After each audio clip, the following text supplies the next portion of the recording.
Alright, so this project is taking off the hard bags on my 1998 Honda Ace Tour 1100 and installing this hitch from HitchDoc. The reason I'm going to make a video is one, that I like to make videos. Two, I couldn't find a video online about doing this one. You have to forgive the not shiny chrome or shiny paint. It's not a garage clean. It's a used bike. I use it as much as I can. So anyway, I'm going to kind of walk through the process as I figure it out, because I couldn't find a video to learn how to do it myself. First thing I'm going to do is take apart these 4 bolts. 1, 2, 3, and 4. And I think that'll let the whole bag come off, and that'll let me get to this part here that I need to attach the hitch to, and then put the bags back on.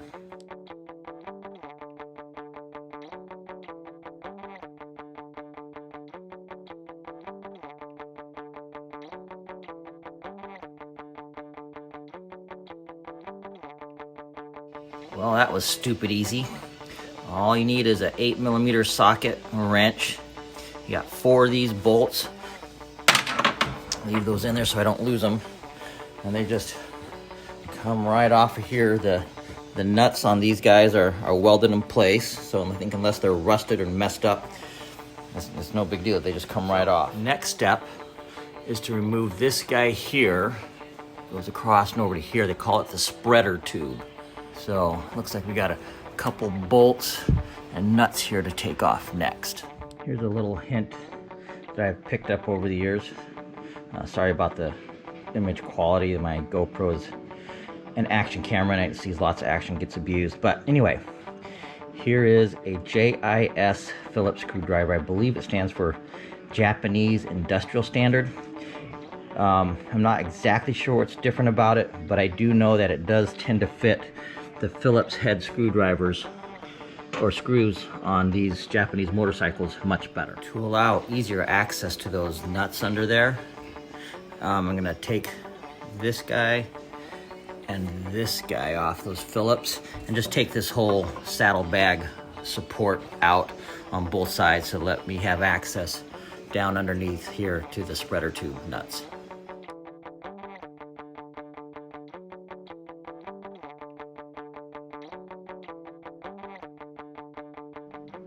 Okay, so now we're supposed to loosen all 3 of these, leave this last one hooked in because it's going to hold everything up for now. But these 2 come out, and then we need to loosen down here and down here, I believe. Don't take them out, just loosen them so we can move this around on both sides so the new hitch can slide in. And it's going to hook in here, here, and here, and then we got to tighten those all back up. Okay, so now it says we should be able to slide the hitch in alongside this fender strut. Yeah, I'm still trying to figure out how that's going to work. We'll see how that looks. I got these loosened up down here, this loosened up, so this is mobile. These are gone. That's gone. This one they say to leave in there because it holds everything in place. And what we're supposed to do is slide it in, replace the bolts with some spacers they provide, replace these 2 first, then pull this one out and put it in. We will see how that goes, and I'll let you know if I have any troubles.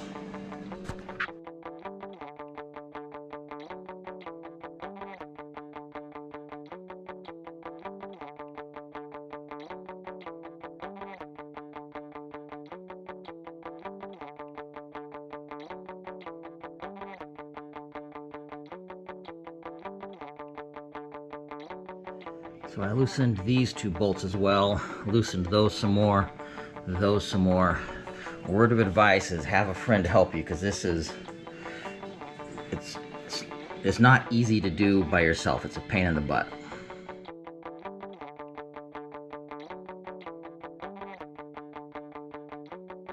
All right, so I had to take the seat off, so I have better access to these guys here to get the bolts lined up, because that was kind of a pain to get them to line up without it.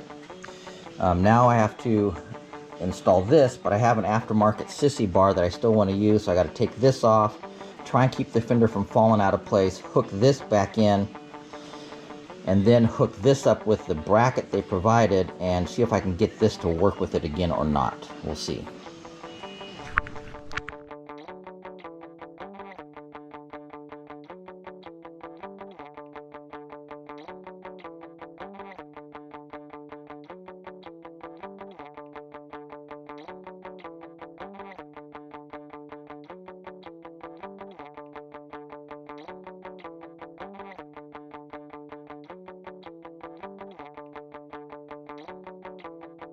Alright, so everything's kind of put back in place.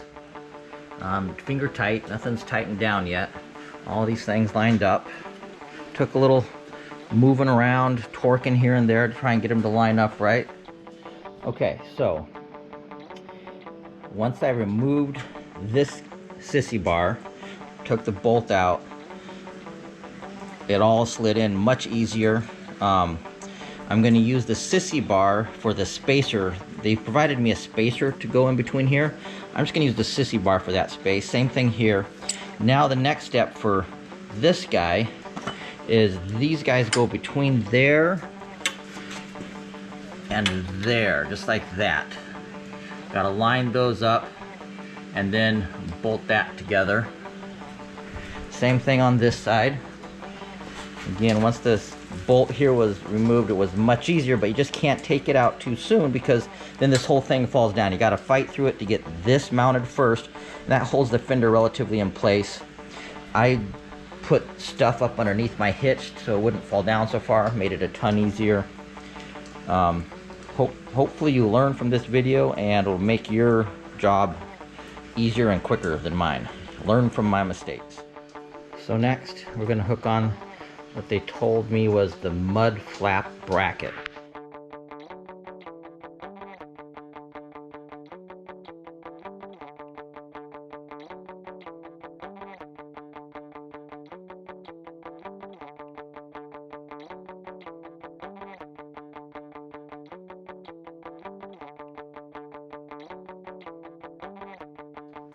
Alright, so here's the next step. We gotta hook these on with these, and they become the tube stabilizer based off the hitch.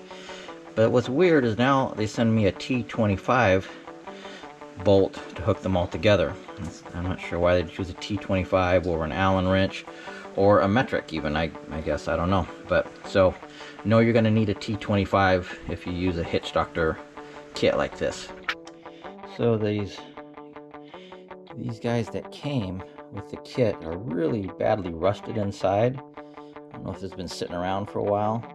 And the T25 1/4-inch bolts they sent will barely start. But what's weirder is the hole they provide in the hitch isn't even threaded. So I guess I'm going to try and tap and thread it myself. I'm not sure what else I can do other than, or just use a different bolt completely. I'll see. Alright, so these were just rusty. I cleared them up without too much work. Now I got to try and tap that hole right there on the hitch assembly.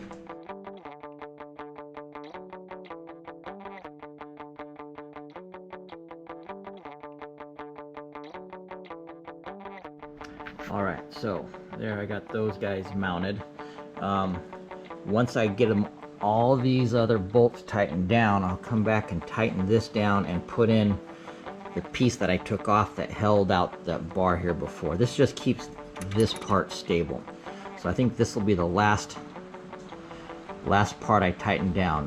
What they didn't tell me again was that this thing here, the hole for this screw in the hitch assembly, wasn't threaded. So luckily I have a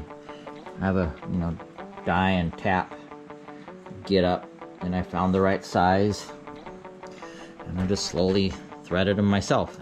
But this just worked out, I think, a little slicker for me. So now I'm going to go over the instructions one more time, make sure I didn't forget anything, and then start tightening all of this down. I'll probably, I'll see, I may not put the bags on right away because my next part is installation of the electrical that runs from the battery up here down to the trailer, so the trailer has lights, and I'll do that as part of this video as well.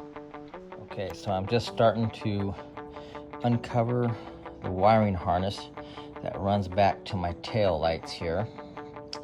I gotta go through and figure out which one of these wires goes to running lights, right and left blinker, and brake lights. The blue wire goes to the right blinker. The orange wire goes to the green with the yellow stripe. The brown wire goes to the running. The extra green must be ground. So now that we've identified the wires and which colors go to which light, we put on our Scotch locks, and that's what we're gonna put our sub harness into. Okay, so before I button up my mess, let me show you what I did. I have the power and the relay hooked up to the battery, and the ground hooked up to the battery. I identified which colored wires here went to what tail lights, blinkers, and all that. The harness that the kit came with just plugs into this, and it goes to this isolator, which I don't know what it does, but there it is. And you follow the instructions, and I ran these wires down, and this is the plug-in that matches the one on my trailer. And I'm gonna put that down in behind here and kind of zip tie it up as best as I can. It's gonna come over here on this side of the trailer. I'm not sure how to hide this best. I'm a dentist. I'm not an electrician. I don't do these kind of things that often, so I'm just kind of figuring it out as I go. I'm gonna wind these up and zip tie them up good so they're all out of the way. I got plenty of room between the seat and here to keep them. But yeah, I just followed the instructions. I used my voltmeter and tested these according to the ones that the manufacturer said each wire controlled the blinker or the brake light or running light or whatever, and sure enough it all hooked up just like it said. Now I just have to clean it up and zip it all up, tie it up. I haven't tightened down all this stuff from my last project, and I'm kind of glad I didn't because it gave me more room to mess around with the wires.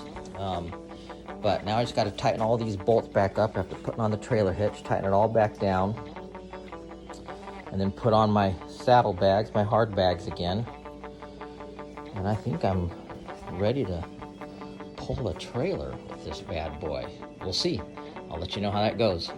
All right, so I got my wiring all kind of tied away, out of the way of the seat. I'm gonna start tightening down all these saddlebag mounts, the harness or the hitch assembly.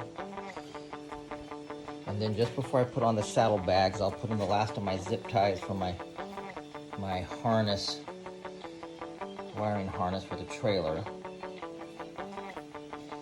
And that should be it, I do believe.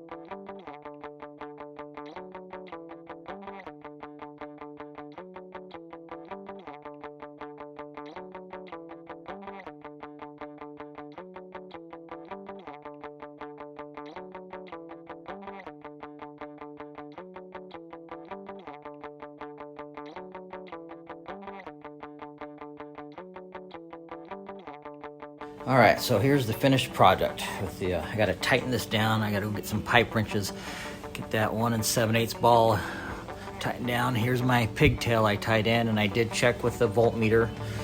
And every socket that was supposed to have the power had the right power. Got my bags put back on. It was pretty easy.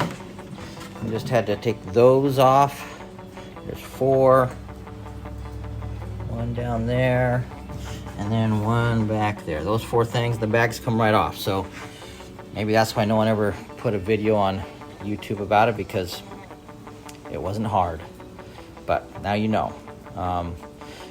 The hardest part really was loosening all this back here up and sliding in this assembly from HitchDoc, which I'm very happy with the quality, and it looks great and it fit great. It's just not an easy thing to do by yourself. Would have been nice to do with one other person, another set of hands to help hold up.